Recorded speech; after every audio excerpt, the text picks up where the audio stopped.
மூன்று முக்கியமான நிலைகள் இருக்கு அப்பத்துக்கு. என்ன? ஒன்று, அந்த அப்பத்துக்கு மாவு பிசைக்கப்படுகிற பகுதி.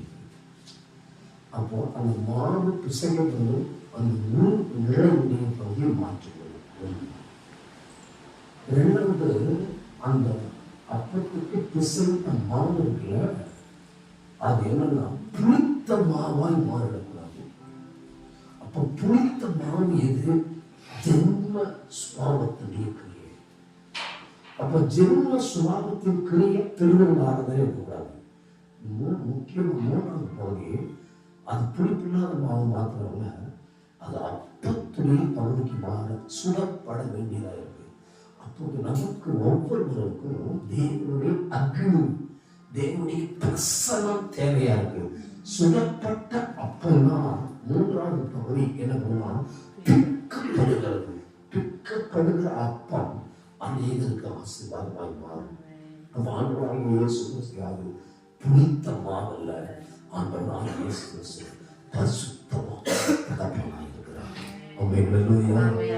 கண்ணு மூடி ஆண்டவரே என்னை அர்ப்பணம் செய்வேன் சொல்றேன். அர்ப்பணம் செய்கிறேன். புளித்த மாவா இருக்கக்கூடாது.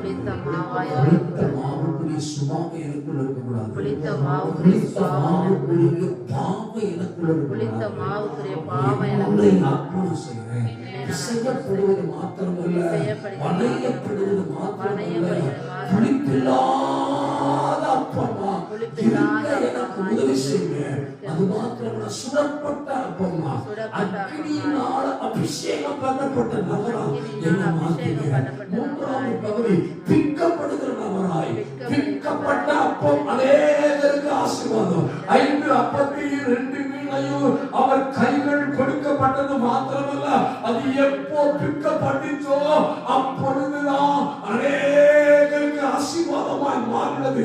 எப்பொழுது தேவ திட்டத்துக்கு நாம் அர்ப்பணம் செய்கிறோமோ அப்போதான் நாம் ஆசீர்வதிக்கப்படுகிறோம்.